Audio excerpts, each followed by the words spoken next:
them fumble about outside and stay calm. This is simply the beginning. Yippee-ki-yay, Hans. How are you? Who are you, then? It's John McClane. I'm not kidding. It's JJ from church. Are you still there? Yeah, well, hey, anyway, now that I got you on the walkie, I'm trying to invite you to At the Movies. It's a thing we're doing at our church, and you know what? We're doing Christmas movies this year. It's going to be super fun and festive.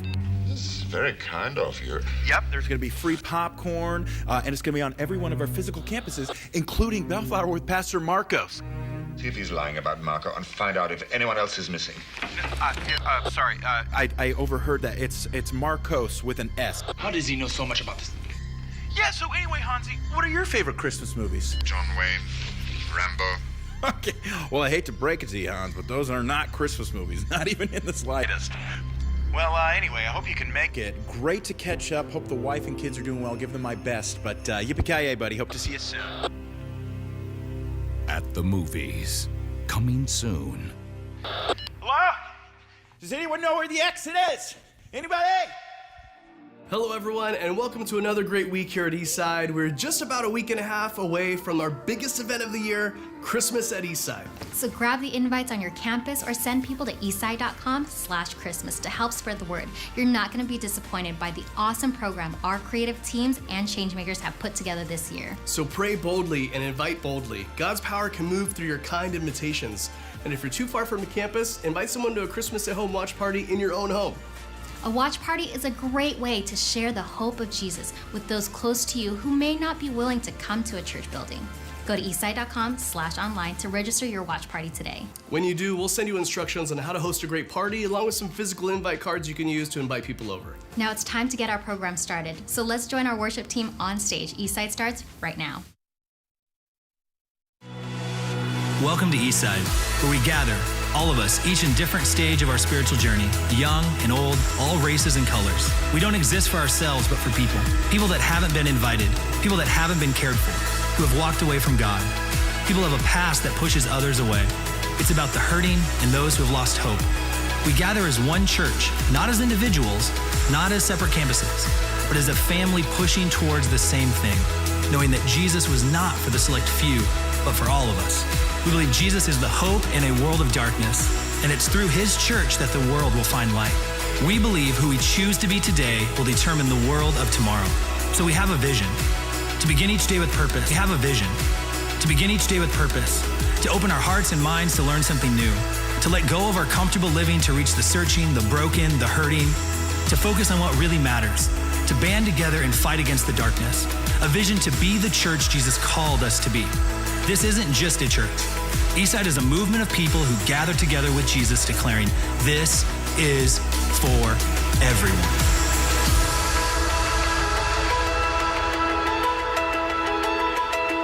Well, good morning, everybody. Welcome to Eastside.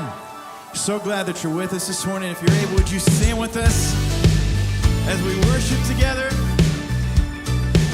As you can see in the lobby, the Christmas season is upon us. So we're going to start off by singing Joy to the World together today. Come on.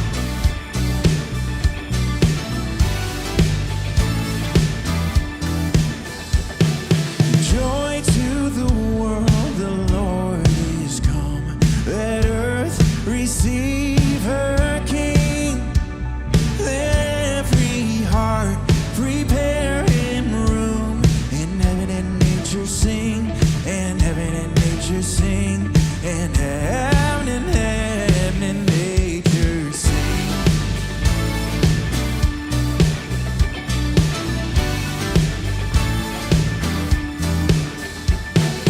Joy to the world, the Savior reigns. Let all their songs employ wild fields and floods, rocks, hills and plains. Repeat the sounding joy. Repeat the sounding joy. Repeat the sounding joy.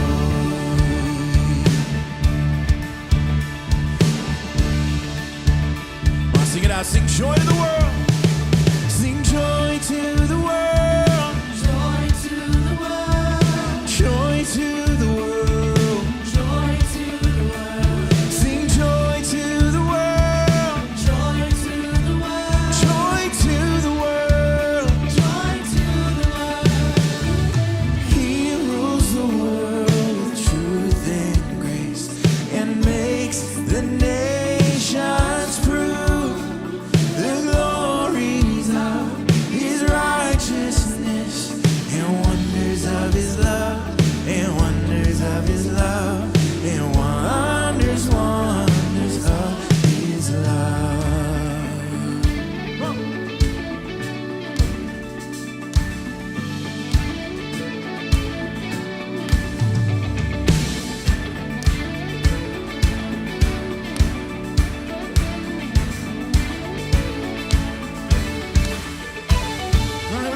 Sing it again. Joy to the world. Sing joy to the world.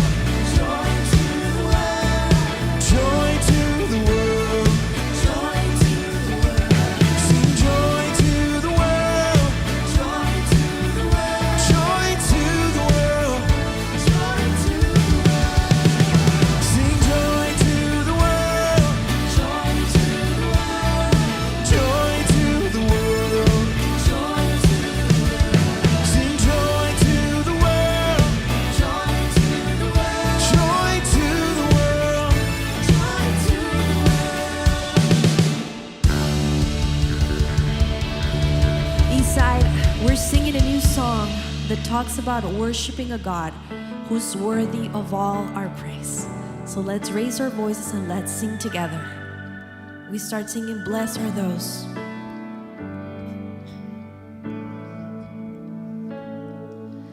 Blessed are those who run to Him, who place their hope and confidence in Jesus. He won't forsake them.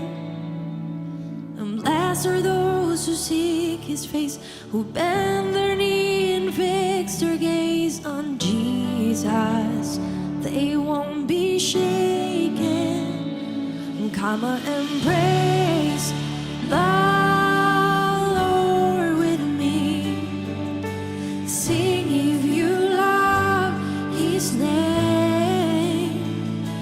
Come on and lift your voice with me. He's worthy of all our praise. Blessed are those.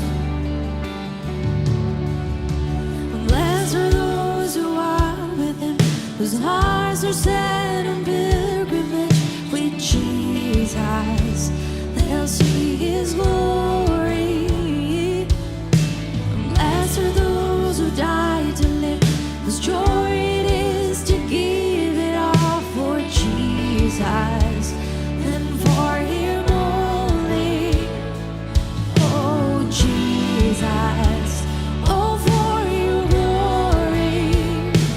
Come on and praise the Lord with me.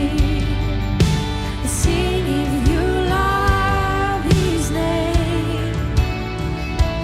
Come on and lift your voice with me. He's worthy of all our praise. And come on and bring your offering. Sing if you've known His grace. Come on and lift your holy hands. He's worthy of all our praise. Bless God in the sanctuary. Bless God in the fields of plenty. Bless God in the darkest valley. Every chance I get, I'll bless Your name. Bless God when my hands are empty. Bless God with the praise that calls me. Bless God when nobody's watching. Every chance I get, I'll bless Your name. Bless God when the weapons for me. Bless God when the walls are holding. Bless God when He goes before me. Every chance I get, I'll bless Your name. Most of victory. Bless God when He's always with me. Bless God when He's always worthy. Every chance I get, I'll bless Your name. Yeah, yeah.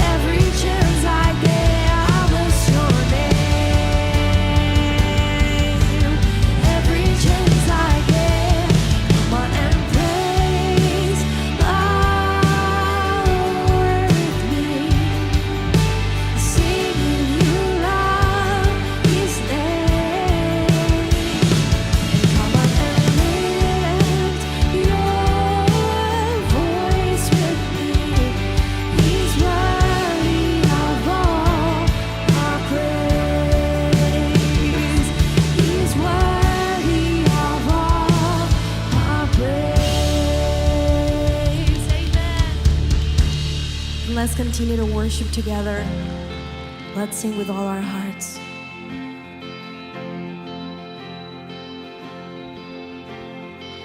Who am I that the highest King will welcome me? I was lost, but he brought me in. Oh, his love for me. Oh, his love for me. Who the Son sets free, oh, is free indeed. I'm a child of God. Yes, I am. Free at last. Free at last, he has ransomed. His grace runs deep. While I was a slave to sin, Jesus died for me. Yes, he died for me. Who the Son sets free, oh, it's free indeed. I'm a child of God. Yes, I am. In my Father's house, there's a place for me. I'm a child of God. Yes, I am. And let's sing together. I am chosen. I am chosen, not forsaken. I am who you say I am. You are for me, not against me. I am who you say I am. I am chosen, not forsaken. I am who you say I am. You are for me, not against me. I am who you say I am.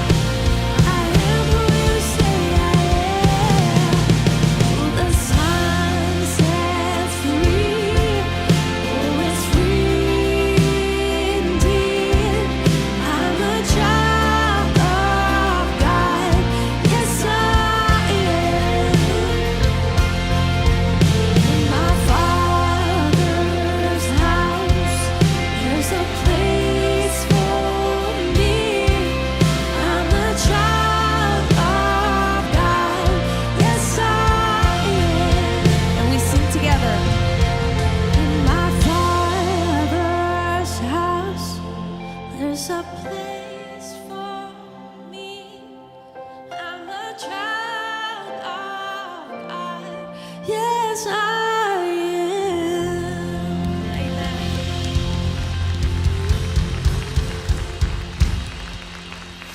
Well, Eastside, that's where we're celebrating and gathering around. You can go ahead and grab a seat. And my name is Jake, and I'm the Anaheim campus pastor. And so grateful that we get to be together today. And as the holiday season quickly approaches, it feels like with every day, the noise gets a little louder and the calendar gets a little fuller. And if we're not careful, we can start to lose control of our schedules, maybe even control of our attitudes, control of the spirit with which we're trying to celebrate. And that's why I'm so grateful for the invitation that Jesus extends to us in Matthew chapter 11, where he says, "Come to me, all you who are weary and heavy burdened, and I will give you rest." He doesn't promise to get rid of all the noise. He just says that he'll give us rest within the noise. And he doesn't promise to get rid of every single problem that we have, but he promises to give us rest in the midst of the struggle.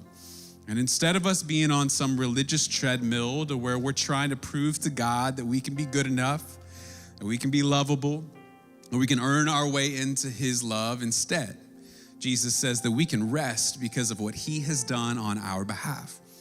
Every week we pause to remember exactly what that is through a thing called communion. And it's a symbol. There's bread and juice that represents his body and blood. And it draws us to the lengths that God would go to show us how much he loves us.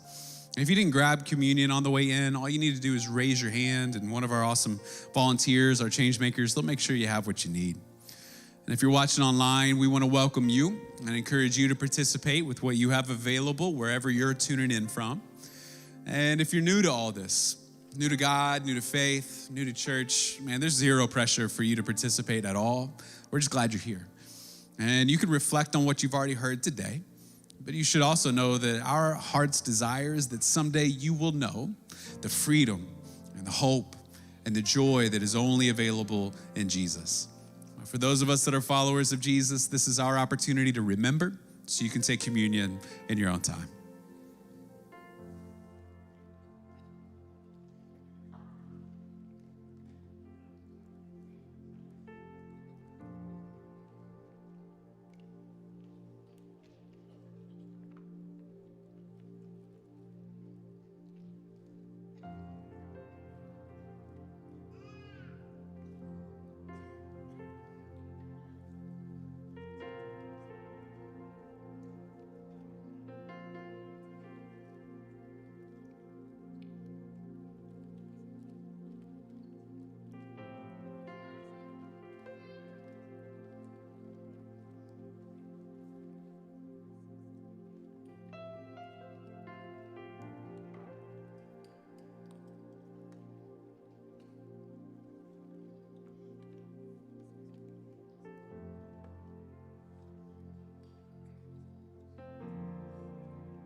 Hello Eastside, my name is Jojo from Bellflower Campus. Last summer, I had the privilege of leading Eastsiders to the Philippines, feeding hundreds of kids with no home, leading thousands of people into worship, and as a result, over 150 people get baptized. Next year, we want to do it bigger and better, so please sign up. There's also a trip going on in Thailand, so please check this out. Over the years, Eastside, your support has helped us establish over 150 churches out there, established all these clinics and schools and orphanages for students to be able to go to school, and so much more. And right now, having plans to put in another water pipeline this coming year, 27 kilometers of pipelines to develop and bring water to 3 villages and plant 50,000 mango trees as well. We can't do it by ourselves. Thank you so much for all your prayer support, financial support, and we're so grateful, and may God bless you. We need you to come out, get on that plane, sign up and come out and join us this summer in June, and let's see what God can do.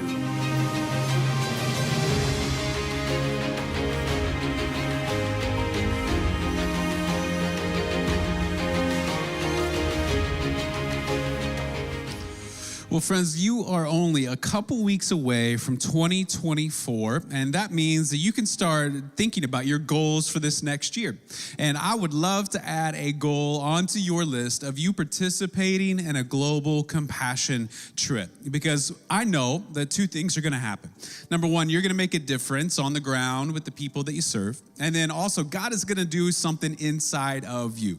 Every single person that goes on these trips, they come back a different person in the best kind of way. And so no matter who you are, no matter what your experience is, your expertise, even your travel tolerance, there is a trip for you, because there are 20 different trips leaving from Eastside to go all over the world. And if you want to discover more about what is available, then there are 2 different ways you can do it. There are compassion team members at every exit where you can ask them questions about all the different trips. Or you can go on the Eastside app and you can click that link and see all the options right there in front of you. And because we're so committed to you being able to travel and learn what God can do all over the world, the first 50 first-time travelers with Eastside get a 10% discount on their trip. We're willing to do whatever we can to remove a barrier that might be keeping you from participating. So jump into that today. Discover more about the options in front of you.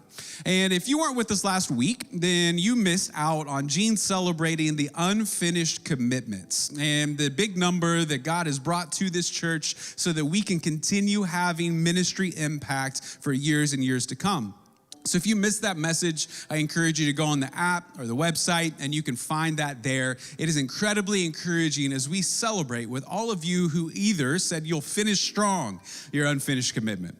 Some of you made a first-time unfinished commitment, and then others of you said you would even extend your generosity. And every single dollar that's given here makes a difference. So when you're ready to give to a mission that you love, there are 3 easy ways of doing it. You can give in the black boxes as you leave here in Anaheim. You can also give on our website or the app. Now, if this is your very first time, we're so honored to have you as our guest, and we have a gift waiting for you at a place called Guest Central. There are these kiosks right outside these doors, and there's a travel mug, and inside that mug is a card for a free meal at our grill, and we'd love for you to eat for free on us is our simple way of saying thanks. So if you brought someone with you, a family member or a friend, just make sure that they swing by Guest Central and get the gift that's waiting for them. And if you've been around here for a little bit and you'd love to call this place home, you'd love to plug in and find your spot, then Next Steps is how you discover it. It's a 4-week experience where you'll meet some great people, you'll learn a lot about Eastside, but most importantly, you'll discover how God has wired you to make a difference and all the opportunities you have to use those skills and gifts here at the church. And so if you have any questions about when or where it's offered, you can find it all at eastside.com/nextsteps. Today, we are in week 2 of a message series called 'Tis the Season, and you get to hear from our lead pastor, Appel. Right now, I'd love for you to pull out your phone, open up the Eastside app, click on that weekly guide so you can take notes and follow along. So glad you're here today. Welcome to Eastside.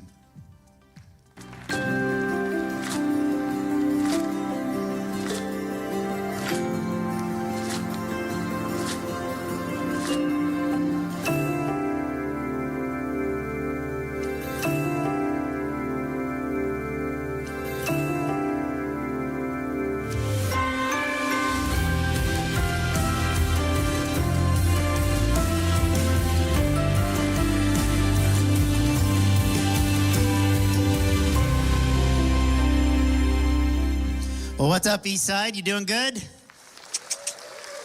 We are counting down the days to Christmas around here, and I'm so glad you're here today. And if you're new, you may or may not know that Eastside is one church, but we have 7 different campuses in 3 different states. And so let's give some love to our Eastside family today in Irvine and Bellflower, Park Rapids, Redlands, Vegas, Anaheim, online.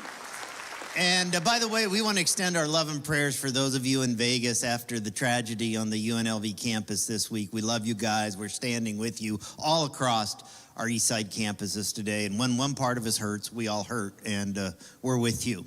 Now, I know pastors should not have like favorite services of the year. So you just go ahead and criticize me, think badly of me. I can take it for what I'm about to say. But I'll just be honest with you. There is nothing like Christmas at Eastside. And after many years in ministry, I've never been more excited about our Christmas services than I am this year. And of course, you just know our creative teams, our worship teams, they're going to pull out all the stops. It'll be amazing. I'll try to bring an average, mediocre Christmas sermon for you. But I'll tell you what I'm most excited about. I just have the sense that people are spiritually ready and open. And this year, we've seen it on all of our campuses. Weekend attendance has grown by 20 to 30% nearly every week, year over year. We've had nearly 800 baptisms this year in the Eastside family. Come on. And you're like, what is going on? And if I were to describe what I think's going on, the thing that most people are feeling at this cultural moment, after COVID, after political divides, after cultural craziness that makes you wonder, what kind of world are my kids, my grandkids going to grow up in? And while there's 2 wars raging in the world, I would just describe the way most people are feeling right now with 2 words: frustration and exhaustion. And when you're exhausted and when you're frustrated, you can do one of 2 things. One, you can either try to numb the pain with something or someone, a drink, a substance, a drug, a relationship. Or you can open yourself up to the activity of God in your life. And I think a lot of people have found numbing the pain isn't working, and they're just ready and they're open to God. And so I would just ask you to think about, who do I wish could experience what I'm experiencing in my life because of this church? Who would I like to know what God is doing in my life and what this church means to me, to our family, to my kids? And then just invite that person. Invite your friends. Invite the person who cuts your hair, the barista who serves you coffee. Because I'm just telling you, exhausted and frustrated people, they're just open right now. They're ready right now. And it's like Jake told us, a couple weeks ago, God didn't put these people in your life by accident. They're there for a purpose. And Christmas is the easiest invite of the year. And then we're going to follow up Christmas with a brand new At the Movies series, which, if you're new around here, this is where we take Hollywood blockbusters and we just teach biblical spiritual truth like Jesus did with parables. And you know what I always say? I say, if you like movies and like church, you are gonna love this series. If you like movies and hate church, you are gonna love this series. And we got Christmas invite cards. If you need more at all the exits today, just grab them. And honestly, I just can't wait to hear the stories of life change that I know are gonna unfold in the months ahead as a result of just all of us inviting family and friends for Christmas at Eastside and just seeing how people are open right now. Ever since the very first Christmas and great music have gone together. And just think about it. You can't go anywhere this time of year without being bombarded by the music of Christmas. It's on the intercom in offices and workplaces. It's played on radio and Spotify. You go into the store, the mall, you'll hear absolute pagans belting out, "Joy to the world, the Lord has come." I was in the produce section, no lie, of the supermarket recently and heard, "Go tell it on the mountain, Jesus Christ is born," in the supermarket. You can even go into a bar and three guys will be trying to burp out a carol, "We Three Kings," or something like that. And while Andy Williams might be singing "It's the Most Wonderful Time of the Year," and Burl Ives is still belting out "Have a Holly Jolly Christmas" on Sirius XM everywhere you go, Christmas is going to be hard for many of you because the month of December is the great magnifier. Am I right? If you've got good things going on in your life, December just magnifies the good things. But if you've got bad things going on in your life, December just magnifies the bad things. And maybe for you, Christmas reminds you that you're just going to be distant from some loved ones this year who live in another part of the country or another part of the world, maybe in the service, overseas somewhere. Maybe Christmas, maybe it involves a lot of painful memories or shared custody, tensions with the ex, even financial pressures. It is so easy to drive by other people's homes and see their beautiful Christmas decorations and think, oh, they're just having the beautiful, perfect Christmas, stress-free Christmas, right? I bet they aren't fighting about gifts. I bet they aren't stressed out about money. I bet they aren't worried about not having a job. Maybe this year you've been through a difficult breakup or divorce. Or maybe there's going to be an empty chair at your Christmas table because someone you loved has passed away this past year.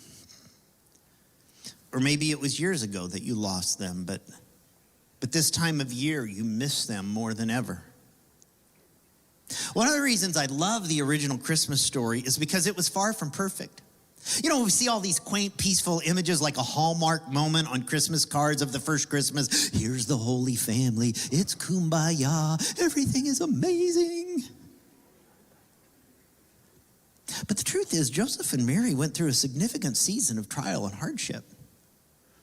You had a poor couple having a baby out of wedlock, traveling 80 miles on foot to have a baby born in a barn. We sing, "The cattle are lowing, the baby awakes." Let that sink in. There's cattle in the birthing room. I think we would call that a biohazard. And then worst of all, we don't focus on this much, but when King Herod hears that another king has been born, he goes ballistic and he orders the murder of every baby boy 2 years and under in the vicinity of Bethlehem. You don't see that on the Hallmark card. So our text for this today in this scene is in Matthew chapter 2. But to fully understand the significance of this story, we got to rewind about 2,000 years before the birth of Jesus. And that's when God calls Abraham, a guy we've studied many times, and says, I'm going to make you into a great nation. And Abraham, you will be famous. The entire world will be blessed by you and your descendants. And your descendants will number as numerous as the stars of the sky and the sand of the seashore. The only problem is Abraham and his wife Sarah don't have any children, and they're now 75 and 65 years old respectively, which is not really childbearing age. 25 years later, they waited on God year after year for 25 years. God finally miraculously fulfills this promise. And when Abraham's 100, Sarah's 90, God brings them a son named Isaac, which means laughter. And you'd have laughed too if you'd have had a baby at that age. Isaac has a son named Jacob, also known as Israel. If you've ever wondered, where does the name the nation of Israel come from? This is it right here. And Jacob, or Israel, has 12 sons, this is where we get the phrase, maybe you've heard, the 12 tribes of Israel. These are them, the 12 tribes of Israel. But among those 12 sons, he has a favorite son, and his name is Joseph. Now, parents, I know, are not supposed to have favorites, but Jacob does. Whenever I wanted my kids to do something for me when they were growing up, I'd say, but you know you're my favorite. Joseph really was his dad's favorite, and he gives him this, remember, the amazing, beautiful Technicolor dream coat. And the 11 brothers are jealous, and they hated him so much that they were going to kill him. But instead of killing him, they sold him as a slave to, anybody remember? Egypt. And then they went home and they told their dad that Joseph had been killed. However, years later, through a series of events that only God could orchestrate, Joseph becomes the prime minister of Egypt, the second most powerful person in the land next to Pharaoh. And Pharaoh assigns him the task of preparing the nation for a time of famine. And years later, when that famine hits, Joseph rescues his families, his brothers that had betrayed him, brings them to Egypt, saves them in the time of famine, which is how all the children of Israel, the children of Jacob, the 12 tribes of Israel, that's how they all end up in Egypt. Fast forward from there about 400 years, Joseph is obviously no longer in power, and he's long gone and forgotten. And the children of Israel have grown to probably over 1 million people now, and they are slaves to the Egyptians. And they have been crying out for God to deliver them, to free them. And finally, God raises up Moses to lead the children out of Israel, out of Egypt. So Egypt, it's very important understanding our text today, represents a place of slavery and bondage. But in our text, God is going to use it as a place of refuge and safety. So with all of that as a background, now we come to our text in Matthew chapter 2, beginning in verse 13. And it begins when they refers to the Magi, or the wise men who had come to visit the newborn King Jesus. When they had gone, an angel of the Lord appeared to Joseph in a dream. Get up, he said, take the child and his mother and escape to Egypt. Stay there until I tell you, for Herod is going to search for the child to kill him. So the border of Egypt was only about 75 miles away or less. It was out of the reach of Herod's jurisdiction.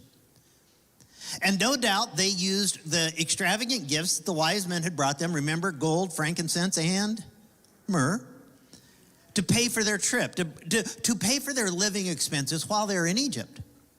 The text continues. So Joseph got up, took the child and his mother during the night, and they left for Egypt, under the darkness, where he stayed until the death of Herod. This is often what's referred to, the middle of the night, the flight to Egypt. Whenever I think of this incident, it reminds me of the little guy who drew a picture in Sunday school one day with a 727 airplane with 4 people in the cockpit. And the Sunday school teacher asked, what in the world is this and who are these people? He said, this is the flight to Egypt. She said, who's those 4 people? He said, that's Joseph, that's Mary, and that's baby Jesus. She said, yeah, but who's the 4th person? He said, that's Pontius the Pilate. So Joseph and Mary and their infant son, no Pontius the Pilate, Jesus, they escaped to Egypt. The next verse continues, and so was fulfilled what the Lord had said through the prophet, out of Egypt I called my son. This prophecy comes out of the book of Hosea in the Old Testament, where God is referring to the nation of Israel as being like his chosen son. Out of Egypt, I called my son. Years later, he calls them out of slavery into a new land, but now this scripture has a deeper meaning. Deliverance was a nation. Now deliverance is a person, his only son. Can you imagine the fear and the stress as Joseph is trying to protect his family? He wakes up Mary the middle of the night. They quickly get all of their things together to escape before anyone knows that they're gone. The passage continues, when Herod realized that he had been outwitted by the Magi, he was furious. And he gave orders to kill all the boys in Bethlehem and its vicinity who were 2 years and under, in accordance with the time he had learned from the Magi. Now, at this point, King Herod, he's about 70 years old, obsessed with power. He'd always been paranoid about everyone around him. He had 3 wives, 43 kids. His favorite wife was named Miriam. But one time, when he gets suspicious that Miriam is plotting to have one of her boys take over, he has her executed, his own wife. And then, just to be on the safe side, he has her mother, his mother-in-law, executed, as well as several more of his sons, one of his sons who was on his deathbed. This is an evil man, a bad man. And after he gives the murder for all the 2-year-olds and under, the text continues. Then what was said through the prophet Jeremiah was fulfilled. A voice is heard in Ramah, weeping in great mourning. Rachel weeping for her children and refusing to be comforted because they are no more. It's hard to even read this part of the Christmas story. Bethlehem's a small town of about 200 people. So, this probably represents about 20 children. But think of how profoundly painful every family is touched. If you've ever dealt with the unbearable grief of losing a child, you'll understand this pain. We've walked with our own daughter, Elena, and her husband, Sam, this year as they've walked through this kind of grief. And sometimes I think we just forget that for first Christmas, it was a time of mourning and violence and death and terror. Today we watch the violence that's happening around our country in some of our greatest cities. Every day there's a new mass shooting, like in Vegas a few days ago. We see the violence and the war in Ukraine and the atrocities committed on women and children by Hamas in the Middle East. And sometimes we forget this violence and terrorism, it's been around for thousands of years. And this is the kind of world that Jesus comes into, to be the Prince of Peace, to bring peace that passes understanding to hearts that are hurting. Next verse. After Herod died, thank goodness, an angel of the Lord appeared in a dream to Joseph in Egypt and said, "Get up, take the child and his mother, and go to the land of Israel. For those who were trying to take the child's life are dead." So he got up, took the child and his mother, and went to the land of Israel. But when he heard that Archelaus was reigning in Judea in place of his father Herod, he was afraid to go there. So Judea is in the southern part of Israel. That's where Jerusalem and Bethlehem was. Archelaus becomes the new dictator. He's like a brutal dictator, just like his father. In fact, when he became king, Archelaus killed 3,000 people in the temple who had questioned his leadership. Great start, huh? So they say, we're not going south. They head north to the city of Nazareth in Galilee, which would lead to the fulfillment of another prophecy as we read. Having been warned in a dream, he, Joseph, withdrew to the district of Galilee, that's up north, and he went and lived in a town called Nazareth. And so was fulfilled what was said through the prophets that he, this is the Messiah, would be called a Nazarene. Now you read a story like this, and you have more questions than answers, right? Like, we would have never written the Christmas story like this. And I think that's exactly the point. We all have these images, you know, the perfect Christmas, sitting by the fireplace, presents under the tree, sipping hot chocolate, Christmas music in the background, everybody's getting along. What a fantasy. It's just not realistic. Not even the first Christmas was like that. It was a season of trial and hardship, just like many of you find yourself in right now.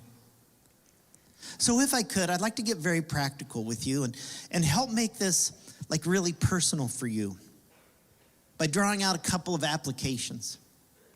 Here's the first one. I want you to understand that God can use every trial and hardship in your life for his purposes. As I said, we romanticize, you know, the story of Mary and Joseph. We have our nativity set up in our home, all the little figures around baby Jesus. But as we've seen today, he was born in a barn. It was a time of great stress. And on top of that, the pregnancy had been a huge scandal, remember? She was pregnant out of wedlock. And who's going to believe the story behind a virgin birth? For the next 33 years, there were all the little whispers behind Mary's back that she was an adulteress. And then it all culminates with the murder of these babies and the attempt to murder Jesus. But even in the midst of their trials and hardship, God uses all of this for his purposes. And listen to me, because some of you aren't going to believe this right now, but I want you to hold on to this thought, and maybe you'll believe it someday. And he's going to do the same thing in your life as well. That's why the Bible can say in Romans 8:28, and we know that all things, God works for the good of those who love him, who have been called according to his purposes. God works it all together for good. Let's pretend I've got a spoon right here, a spoonful of something, and I say, hey, here, open your mouth. You're really going to like this. And I give you a spoonful of shortening. Would that taste good? Like, gag, no. How about if I took a spoonful of flour and just, hey, have a bite? How about a spoonful of baking soda? That good, right? No. How about if I took a glass of raw eggs like Rocky or something, and I couldn't stomach that. But friends, when you mix all those things together with chocolate chips, what do you get? Toll House cookies. All those bad things work together for good, right? Listen, God takes even the worst, most evil thing in the world, the death of his perfect, only beloved son, born in Bethlehem, and he works it together in such a way that the worst thing becomes the best thing that ever happened in the world. Many of you right now, you're wearing a cross around your neck. But think about it, the cross was an instrument of execution in Jesus today. Today it'd be like you wearing like a little miniature electric chair or lethal injection needle or something around your neck. And yet people wear crosses. Why? Because it's a symbol that God took the worst thing in the world and turned it into the best thing in the world. And the cross tells us God not only understands our pain, but God can transform our pain. You see, God is able to take all kinds of separate, ugly, painful, distasteful, seemingly meaningless experiences in our lives and put them together to work for good. And I'm just telling you, and I hope you'll believe this by faith, your circumstances are not permanent because God is going to work them together for good. And they're not pervasive because he works all things together for good. Does that include illness? Yes. Does that include marriage problems? Yes. Bankruptcy? Yes. Special needs children? Yes. Divorce? Yes. Suicide? Yes. Loss of a loved one? Yes. They all work together for good. Just as he did with the escape to Egypt, God can use every trial and hardship in your life for his purpose. Here's a second application. Sometimes God sends you back to the place he delivered you from in order to help others be delivered too, so they can be delivered also. God sent Jesus and Joseph and Mary to Egypt. Back to the place of bondage, back to the place of slavery for the children of Israel, but also a place that God would deliver his people from. God sends Jesus to Egypt as an infant. And I just think that was a powerful symbol saying, this is the greatest deliverer of all time coming out of Egypt. And that means that even when you feel alone, this deliverer, you're not alone. Even when you feel abandoned, Jesus has not abandoned you. Even when you feel like no one sees you, Jesus sees you. When it feels like no one is listening, he's listening. When it feels like no one cares, he cares for you. When it feels like no one knows what you're going through, Jesus knows. When it feels like you haven't got a friend in the world, Jesus calls you his friend. When it feels like nobody wants you, he calls you his child. He made you on purpose, for a purpose, with a purpose. He equipped you, he empowered you, he's rescued you to send you back because now you are uniquely equipped to help others who are going through what you went through. This is why 2 Corinthians 1 says, verses 3 and 4, praise be to the God and Father of our Lord Jesus Christ, the Father of compassion, the God of all comfort, who comforts us in all our troubles. Why? So that we can comfort those in any trouble with the comfort we ourselves receive from God. Friends, one of the great things about a church the size of Eastside is that whatever you're going through right now, there is someone else who has gone through it and can comfort you, and you're never alone in your hurt. If you've lost a child, you've battled infertility, there's people who've been there too and can comfort you. If you've had a business go south, a child goes south, your health goes south, there's people who've been there and can comfort you.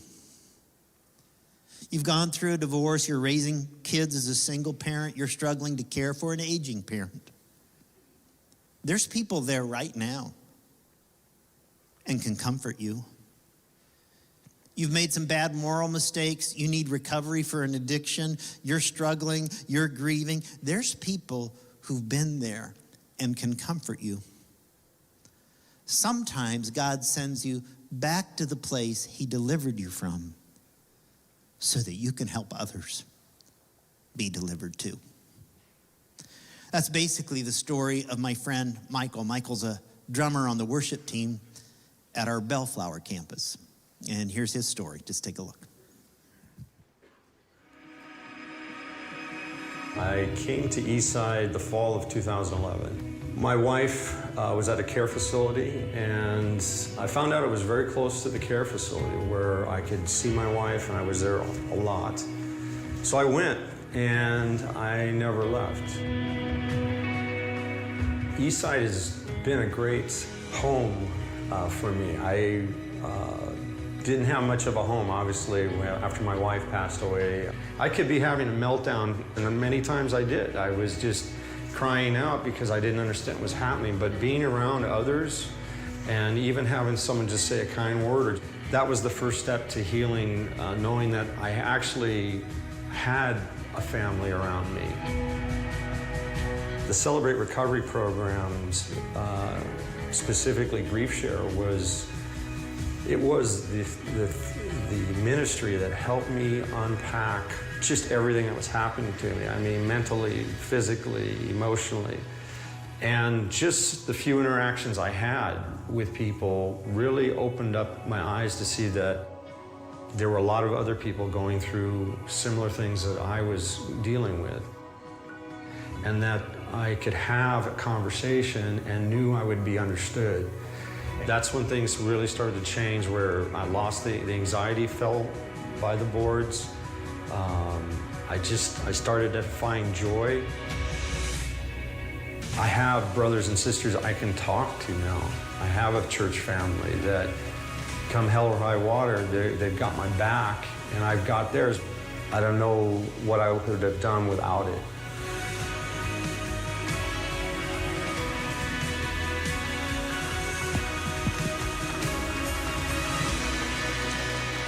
What a great reminder, right? That sometime God sends you back to the place He delivered you from in order to help others too. I've got a plaque in my office at home that I've had for many years. It was handmade by an 81-year-old widow when I was going through a very difficult Christmas many years ago after a marriage breakdown and divorce. And she mounted some dried leaves and flowers, and she put them in this glass frame with her own arthritic hand. Then she wrote in this plaque the words, "God will make a way." And to be honest with you, I really wondered at the time if God could make a way for me. Any of you there right now? If God could deliver me in that season of trial and hardship. And there were moments that I felt there was no hope. There were moments of loneliness and isolation and regret that were so intense. I felt my life was ruined, that God could never use me again. And it was hard to see any way out. It was hard to see any light at the end of the tunnel. And then somebody gave me a worship tape. Anybody remember cassette tapes? You know, you're dating yourself. And on that worship tape, there was a song that I must have played over and over again 1,000 times. And the song just said, God will make a way where there seems to be no way. He works in ways we cannot see. He will make a way for me. He will be my guide, hold me closely to his side. With love and strength for each new day, God will make a way. He will make a way. And you know what? He did. And that song, God Will Make a Way, kind of became my theme song. Anybody who knew me well, it's like, hey, that's Gene's song. And so an 81-year-old widow with arthritic hands makes a plaque that wouldn't mean anything to you when you look at it, but I'm telling you, it means the world to me, more than you'll ever know. I want to bring up an image here of some candles burning for a very specific reason today. These candles represent, for many of you, someone in your life who passed away this year. But their memory will continue to flicker in your heart and in your soul always. These candles represent the loss of parents, siblings, friends, colleagues, even sadly some children. Some who didn't make it to their birth or who went to be with Jesus shortly thereafter. Some who in a moment of depression decided to end their own life. Some whose lives were slowly taken away by a disease. Some who were instantly transported to heaven by a heart attack or an accident. These represent moms and wives, husbands and fathers, friends, loved ones. And each one is important to you, and it's important to us as a community and to God. And today we just want to remember them, and we want to pray for you as you head into Christmas. So in just a moment, if you've lost a loved one this year, I'm going to ask you to stand at every campus so that we can remember your loved ones and so that we can pray for you. And I promise you, it's not going to be weird. We would just be honored to pray at every location and venue today with you and for you during this time. There's a second group I want to invite to stand as well, and that is maybe you've lost someone dear to you in a previous year, even a long time ago. But you just still feel that loss very deeply at Christmas time. Particularly, it's felt in a keen way. And I get that. My dad died 49 years ago. I still think about him every Christmas. A couple years ago, it was my mom.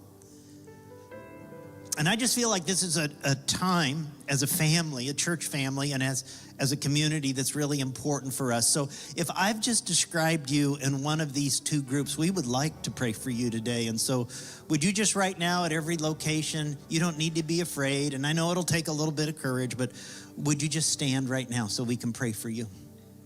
Sure. Thanks for your courage to stand. Look at that. It's overwhelming, right? Sometimes the hardest thing we can do is admit that we have a need. Now at Eastside, nobody stands alone. God is close and we are close to each other. So Eastside family, could I ask you now to stand as a sign of your support that we're standing with these people in prayer today? And as you do, if someone stood by you a moment ago to indicate a loss in their life, would you just put maybe a gentle hand on their elbow or on their shoulder, not in a creepy kind of way, okay? Just in a way that says we care for you and we mourn with you. We mourn with those who mourn. And I'm gonna pray, and then our worship team is gonna lead us in a powerful song, and we're just gonna boldly declare that Jesus is our deliverer and he is our rock on which we will stand. Let's bow our heads together for prayer. God, for every person who's had the courage to stand a moment ago, I hope that as I pray, they feel your closeness, your presence, your peace, your power. I thank you that we don't walk alone. I thank you for giving us each other. And for those who feel a hand on their shoulder or their elbow right now, God, would you help them know that really that's your hand. Be close to them. Be the Prince of Peace in their lives. Give them a peace that passes understanding. And God, in your time, in your way, work all things together for good.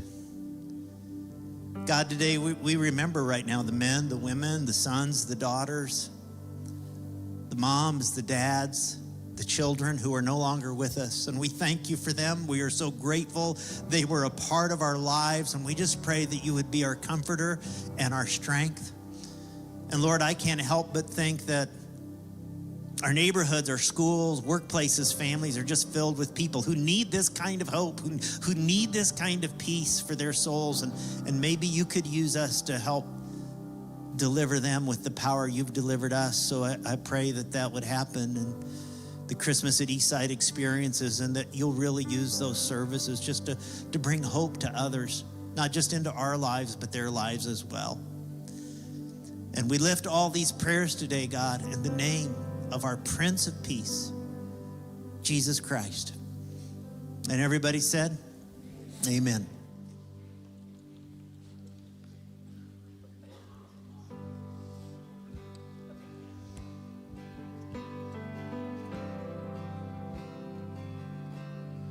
Christ is my firm foundation, the rock on which I stand, and everything around me is shaking. I've never been more glad that I put my faith in Jesus, 'cause he's never let me down. He's faithful through generations. So why would he fail now? He won't.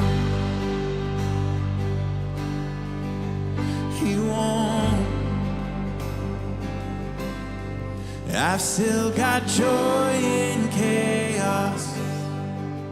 I've got peace that makes no sense, so I won't be going under. I'm not held by my own strength, 'cause I built my life on Jesus. 'Cause he's never let me down. He's faithful in every season. So why would he fail now? He won't.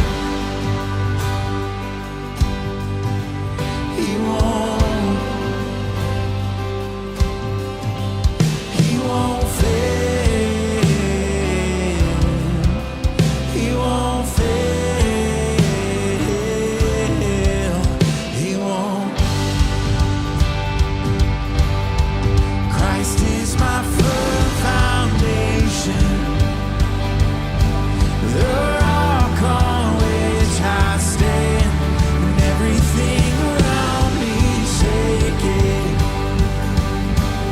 I've never been more glad I put my faith in Jesus, 'cause he's never let me down.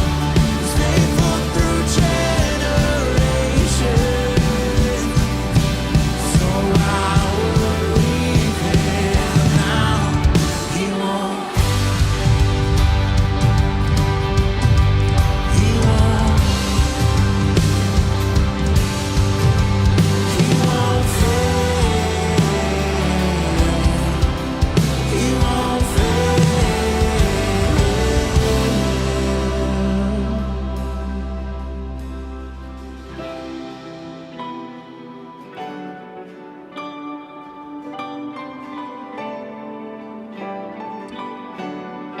Rain came and blew, my house was built on. I'm safe with you, I'm gonna make it through. Rain came and blew, but my house was built on you. I'm safe with you, I'm gonna make it through. Rain came and blew, my house was built on you. I'm safe with you, I'm gonna make it through. I'm gonna make it through, 'cause I'm sitting strong on you. I'm gonna make it through, 'cause my house is built on you. Christ is my firm foundation, the rock on which I stand, when everything around me is shaking. I've never been more glad that I put my faith in Jesus, 'cause he's never let me down. He's faithful through generations. So why would he fail now? He won't. He won't. He won't fail. He won't fail. He won't.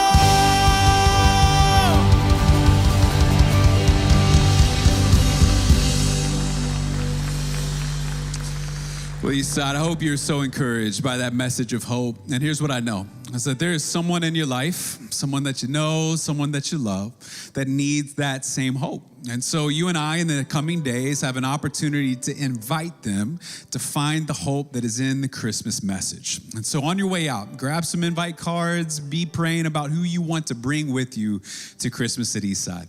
At every exit, there are Compassion team members that would love to talk to you about global trips. And if this is your very first time, make sure to grab your gift on the way out at Guest Central. We can't wait to see you back next week. Have a good week, everyone.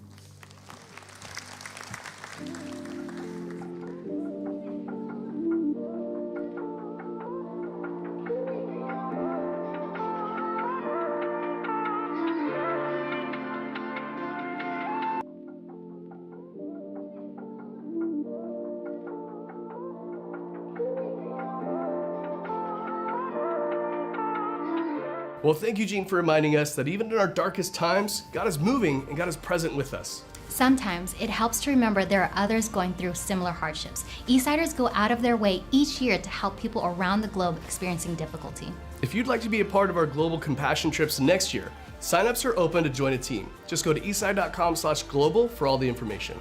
And one last thing, if you consider Eastside your home church, we want to invite you to invest in kingdom causes through year-end giving. Many Eastsiders use year-end giving to further the unfinished vision and limitless impact that God wants to accomplish through Eastside. And we invite you to do the same so stories of life change can become even more common around here. Thank you so much, Eastside, for your heart of generosity and being willing to partner together in this way. Have a great week, and we'll see you online next week for part 3 of our series called 'Tis the Season. Take care.